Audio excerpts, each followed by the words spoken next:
Oi, pessoal! O nosso grupo é o de visibilidade do texto As Seis Propostas para o Próximo Milênio, de Ítalo Calvino. Os componentes do grupo são Daniele Maurel, Helena Gomes, Isabela Estrela, Lara Gomes, Laurien Cardoso, Natália Moura, Victoria Bastos e Vitória Souza. A fantasia, o sonho, a imaginação é um lugar dentro do qual chove. A imaginativa que por vezes tão longe nos arrasta, e nem ouvimos as mil trombetas que ao redor ressoam. Que te move se o senso não te excita? Move-te a luz que lá no céu se forma por si, ou esse poder que a nós te envia? A autofantasia, ela é a parte mais elevada da imaginação. Ela diverge da imaginação corpórea, como a que se manifesta no caos dos sonhos, assim como Dante descreve.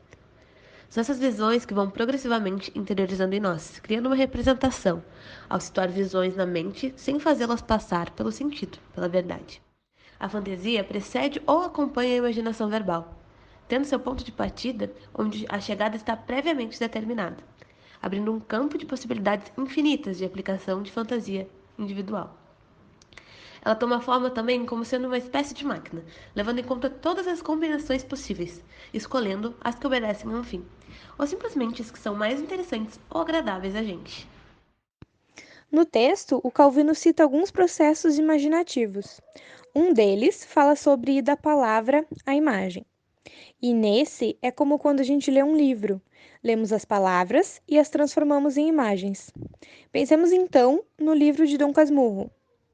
Nele, podemos ver a imagem dos olhos de Oblíqua e dissimulada de Capitu, assim como em qualquer leitura que a gente pegue para fazer e para realizar. A gente pode imaginar cenas, personagens e acontecimentos. O outro processo é o que vai da imagem à palavra. E aqui nos veio à cabeça o filme Tempos Modernos, que é mudo, mas que é possível a gente entender, pensar, compreender e transformar em diálogo. O Calvino exemplifica aqui a criação de filmes, que primeiramente eles surgem como imagem mental na cabeça do criador e depois são passados para o roteiro. O nosso trabalho, por exemplo, foi criado a partir desses dois processos. Lemos o texto e imaginamos nossos slides. Depois olhamos os slides e passamos para palavras. Esse cinema mental funciona continuamente em nós e sempre funcionou, mesmo antes da invenção do cinema, e não cessa nunca de projetar as imagens na nossa tela interior. Se não existe palavra, não existe realidade. Mas afinal, o que veio primeiro? O ovo ou a galinha? Perdão, digo, palavra ou imagem?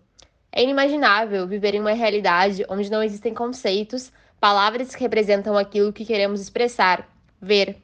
As palavras expressam aquilo que vemos, aquilo que entendemos como parte da realidade, física ou não.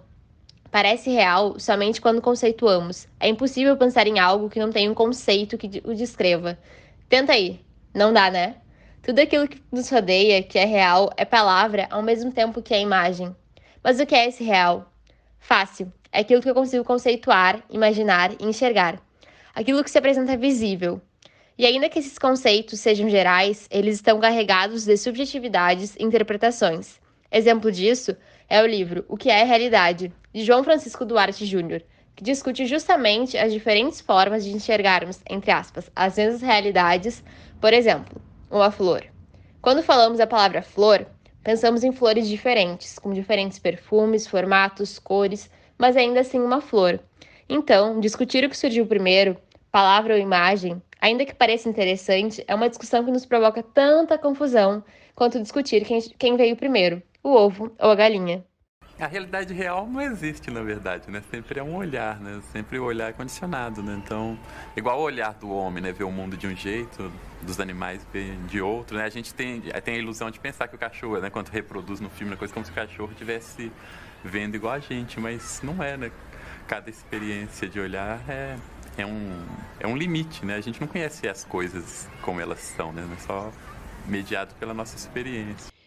Que futuro estará reservado à imaginação individual, nessa que se convencionou chamar a civilização da imagem?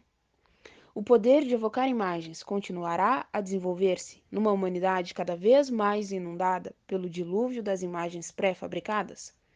Foram estes questionamentos que levaram Calvino a incluir a visibilidade como um valor a ser preservado, por corrermos o perigo de perder a capacidade de pôr em foco visões de olhos fechados, de fazer brotar cores e formas sobre uma página branca.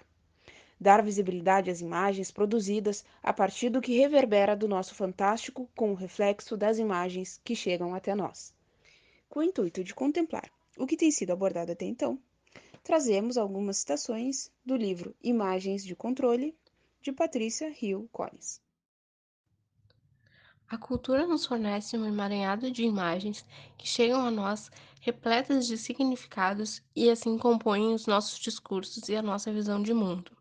Nessa perspectiva, podemos falar sobre o conceito de imagens de controle, pois elas são instrumentos utilizados por sistemas de poder que promovem o modo com que as pessoas negras irão ser visualizadas pela sociedade, a partir da articulação e manipulação de conceitos, símbolos, representações e imagens estereotipadas, que fazem parte de padrões ideológicos da cultura ocidental branca e eurocêntrica. Essas imagens que são impostas também irão ditar como essas pessoas serão tratadas e como elas devem se portar diante da sociedade. No capítulo Mames, Matriarcas e outras imagens de controle, Patrícia destaca que as imagens de controle são traçadas para fazer com que o racismo, o sexismo, a pobreza e outras formas de injustiça social pareçam naturais, normais e inevitáveis na vida cotidiana. A seguir, vou citar alguns trechos que exemplificam essas imagens. A primeira imagem de controle aplicada às mulheres negras estadunidenses é a da Mami, a serviçal fiel e obediente, criada para justificar a exploração econômica das escravas domésticas e mantida para explicar o confinamento das mulheres negras ao serviço doméstico. A imagem Mami representa o padrão normativo usado para avaliar o comportamento das mulheres negras em geral. O fato de que a imagem da Mami por si só não é capaz de controlar o comportamento das mulheres negras está ligado à formação da segunda imagem de controle da condição de mulher negra. Embora seja um fenômeno mais recente, a imagem da matriarca negra cumpre funções similares na explicação do lugar das mulheres negras nas opressões interseccionais. Enquanto a Mami caracteriza a figura da mãe negra nas famílias brancas, a matriarca simboliza a figura materna nas famílias negras. Assim como a Mami representa a mãe negra boa, a matriarca simboliza a mãe negra má.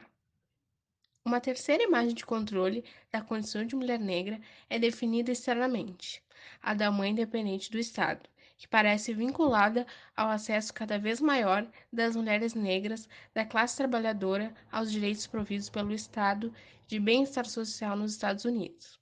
Em essência, a imagem da mãe dependente do Estado constitui uma imagem de controle com um viés de classe, desenvolvida para mulheres negras pobres da classe trabalhadora que fazem uso dos benefícios sociais a que têm direito por lei.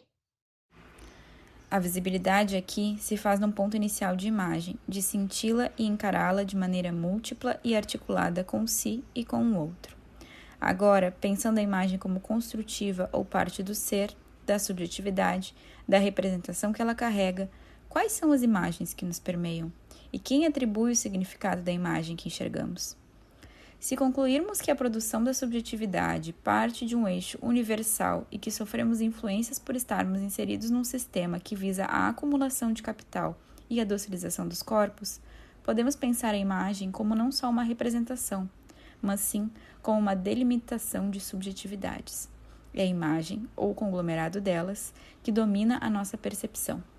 É por meio dela que, por vezes, atribuímos significado às coisas. É a imagem que nos traz o repertório, que nos constrói e nos atinge de maneiras distintas. No fluxo das significações que carregamos, a qual somos forjados e atravessados, ficamos pensando: quais as possibilidades de pensar as imagens para além dessa cultura que nos formatou? A mente do poeta e o espírito do cientista funcionam como um processo de associações de imagens entre as formas infinitas do possível e impossível.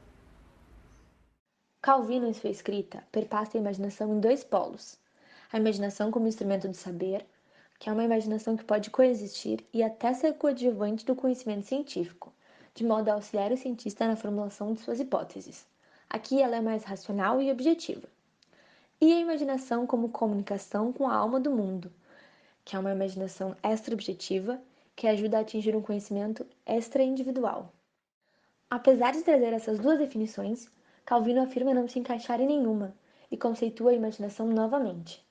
Imaginação como repertório do potencial e do hipotético, de tudo quanto não é, nem foi e talvez não seja, mas que poderia ter sido.